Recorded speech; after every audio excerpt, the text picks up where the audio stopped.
Bismillahirrahmanirrahim. Today I will discuss the law of large numbers. So basically last classes में हमने discuss किया था कि भाई जब हम कॉइन टॉस करते हैं तो we have two outcomes. So one is head and one is tail, and the probability of head is 0.5 and the probability of tail is 0.5. लेकिन एक्चुअल अगर हम देखें तो कंसिडरिंग दिस जो माइंड में सिचुएशन आती है वो ये है कि फॉर एग्जांपल अगर हमने 10 टाइम्स कॉइन टॉस किया है तो अकॉर्डिंग टू दिस हम अज्यूम कर सकते हैं कि भाई 5 टाइम्स हेड आना चाहिए और 5 टाइम्स जो है वो टेल आना चाहिए, बट ऐसा होता नहीं है। ठीक है, ये कोई रूल नहीं है। ठीक है, प्रोबेबिलिटी तो ये कह रही है कि एवरी ट्रायल पे जो है वो probability of head and tail half है। ठीक है, लेकिन जब हम इसको प्रैक्टिस करते हैं तो हमें ये रिजल्ट्स नहीं मिलते। ठीक है, फॉर एग्जाम्पल इसमें ये बिल्कुल भी नेसेसरी नहीं है कि आप 10 टाइम्स जो है वो कॉइन टॉस करें और आपको जो है वो 5 टाइम्स हेड और 5 टाइम टेल मिले। तो फिर how can we apply this rule या प्रोबेबिलिटी, जो क्लासिकल प्रोबेबिलिटी की हमने बात की थी, तो हम उसको किस तरह से टेस्ट कर सकते हैं? क्योंकि जब हमने इस थ्योरेटिकल स्टेटमेंट को जब टेस्ट किया, like for example classical probability को जब हमने टेस्ट किया थ्रू एम्पिरिकल प्रोबेबिलिटी या एक्सपेरिमेंटल प्रोसीजर्स, तो हमें वो उसके रिजल्ट्स नहीं मिल रहे।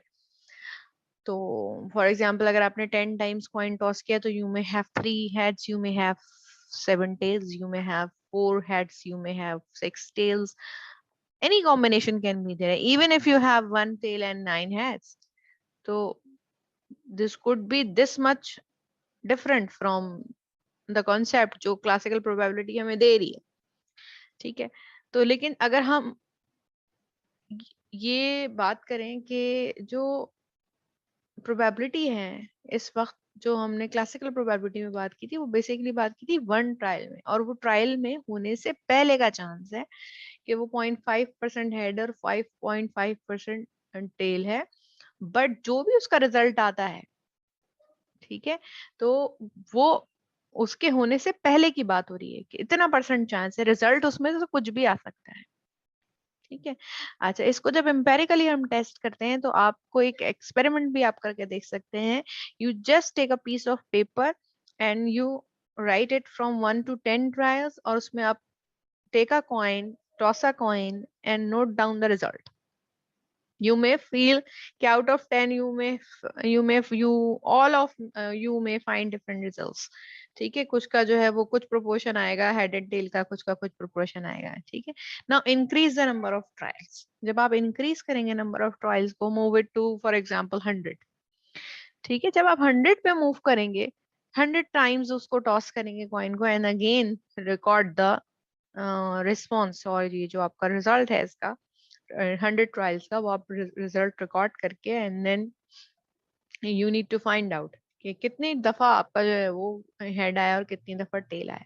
तो बहुत मुमकिन है कि जब आप अब प्रोपोर्शन निकालें, अब परसेंटेज निकालें, तो ये रेशो कहीं ना कहीं 0.5 या 50-50% को टच कर रहा हो, उसके करीब जाता हुआ आपको नजर आ रहा हो।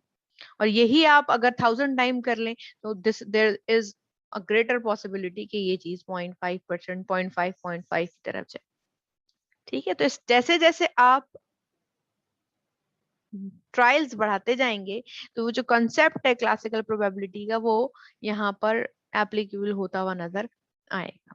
और अगर अब मैं कहूँ कि for indefinite number of trials पे आप इसको अप्लाई करेंगे, तो ये जो रेशो है कहीं ना कहीं ये 0.5 तक पहुंच जाएगा। तो this is called as the law of large numbers,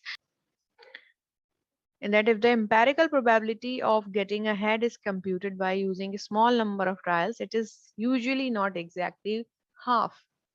However, as you increase the number of trials, the empirical probability, यानी कि जो actual after doing experiment आपने probability calculate की है, that will approach the classical probability या theoretical probability of 0.5.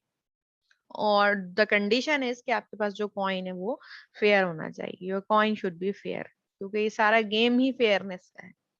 ठीक है, balance coin होना चाहिए, कॉइन ही बैलेंस नहीं है आपके पास, तो फिर तो क्लासिकल प्रोबेबिलिटी भी अप्लाई नहीं होगी, क्योंकि ये तो चांस है ना। अब जहां आपने अनफेयर कॉइन लिया है, घिसा हुआ कॉइन लिया है, तो इसका मतलब है कि अब आपने इस पूरे प्रोटोकॉल में बायसनेस इंक्लूड कर दी है, एंड देन फिर तो all the results are pre determined.